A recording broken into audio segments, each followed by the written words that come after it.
Good evening and welcome to another edition of Hgp Sport. For today, I'm JADON Samuels. Thanks for joining us. We begin the cast with some local football news. Pearl Football Club cracked like Humpty Dumpty and could not put themselves together again in the Turbo Knockout Football Tournament at the Ministry of Education ground on Wednesday evening. We'll have the details in the Samuel Gillis report. Goals galore here at the Ministry of Education ground this Wednesday evening, the 8th of January 2020. Here on Carifesta Avenue, it is the Turbo Energy Drink sponsored football tournament. Here the youngsters are running as if they have been charged up before the game, and it's definitely not a good night for Black Pearl. Santos under 20 riddled Black Pearl with 8 goals, making them one of the few teams to ever lose under such frustrating circumstances in this tournament so far. From green card to red card to penalty, it was a slippery slope of misfortune, along with being outplayed by Santos. Here are some highlights of the game.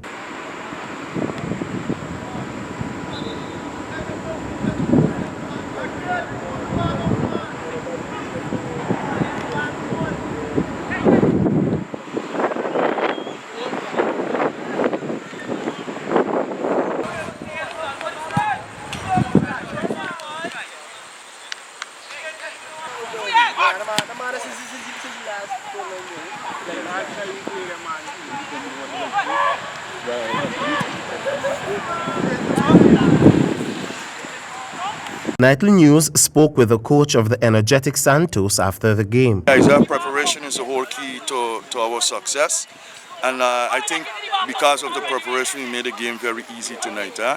It's a junior team actually, right? And the 20 players, most of them are 16 and 17-year-olds, 14-year-olds, and 15-year-olds playing against senior guys.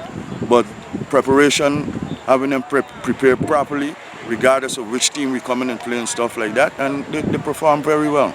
All right, the few that gathered were elated to see football played at such an energetic level. That fixture was the completion of the round of 16. The quarterfinals will be on Friday the 10th and Sunday the 12th. Port Drawing will meet with Buxton on the 20th, while Buxton Stars will face Futa Conquerors on the 20th in the next game of this Turbo tournament. For Hgp Sport, I am Samuel Gillis. Turning our attention to some amateur boxing, the creation of a regional boxing academy will be high on the agenda for discussion when the president of the Guyana Boxing Association, Steve Ninval, attends a high-level meeting in Panama later this month. The details in this Stanford Howard report. Steve Ninval, who was appointed the International Boxing Association (AIBA) Youth Commission chairman last year, February, will lead a team of 15 Caribbean confirmed officials for the meeting scheduled for January 18 in Panama City. The meeting was called by the AIBA president with the goal of uniting through dialogue federations affiliated to the Americas Boxing Confederation, discussing AIBA's reform and future organizing training and course for coaches, referees, and judges, ringside doctors, cut technicians, international technical officers, and technical delegates, among others. According to Ninval, who spoke to Hgp Sport over the phone on Thursday, there are a few things on the agenda that will be addressed at the upcoming meeting. The creation of a boxing academy in the Caribbean. Guyana said that we are willing to approach the government in order to provide space for such a boxing academy if AIBA will so fund. So that is something that we will be speaking about with the AIBA president. And there are a number of individual issues. When I say individual issues, I mean by country. Based on territories. Individual country will have their own unique issues that they will need to discuss with him. But as a region, those are the two things that we will be our priority. Ninval expressed gratitude that the president of AIBA saw it fit to come to visit the region, since it's a rare occurrence for officials of such caliber. The Moroccan Mustan will be meeting with the AMBC countries 2 months before the AIBA election scheduled for March 14 in Switzerland. So far, Anguilla, Antigua, Bahamas, Barbados, Bermuda, Cayman Islands, Curacao, Dominica, Grenada, Guyana, Jamaica, St. Lucia, St. Martin, Suriname, and Trinidad and Tobago, along with several Latin American countries, have confirmed attendance. For HGP Sport, I am Stanford Howard.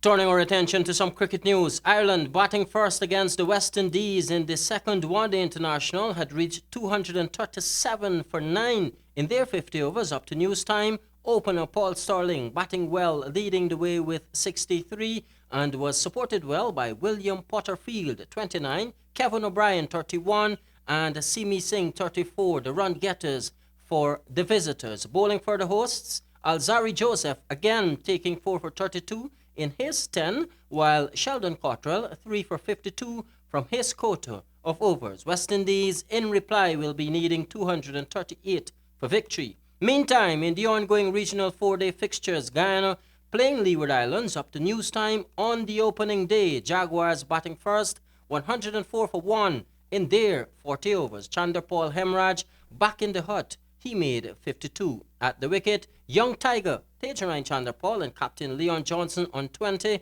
and 26 respectively at the North Sound Ground in Antigua. Meanwhile, the Trinidad and Jamaica fixture at the Brian Charles Lara Stadium at news time had reached 222 for the loss of 3, with Jeremy Solonzo 73, Keegan Simmons 89, and Darren Bravo still at the wicket on 40. The Windward Islands taking on Barbados at Arnoldsville in St. Vincent. Barbados 212 for 8 in 73 overs. Kyle Myers made 89. Runs also came from Jamal Warikan. He made 49. The action on the second day's play continues on Friday. More cricket news. Over 50 World Cup. The West Indies Over 50s World Cup is set for March in South Africa, and the Caribbean old-timers will descend upon Trinidad and Tobago for 4 practice matches. The details in this report. Turning our attention to some cricket news, the local team will be winging out to South Africa on Sunday to take part in the second Over 50s World Cup being played there from March 11 to 25. 2 practice matches were held at the Broward Stadium in Fort Lauderdale, which was severely curtailed by the weather, forcing the organizers to arrange 4 other practice matches in Trinidad and Tobago, which will begin on January 18. West Indies has announced a 22-man squad, which will be trimmed to 16 at the conclusion of these practice matches next weekend. The WICB is supporting this initiative, even though the board is more focused on the development of the younger players. Jadon Samuels, HGP Sport. That concludes our cast for today. I'm Jadon Samuels, reminding you, as always, say yes to life, yes to sport, and no to drugs.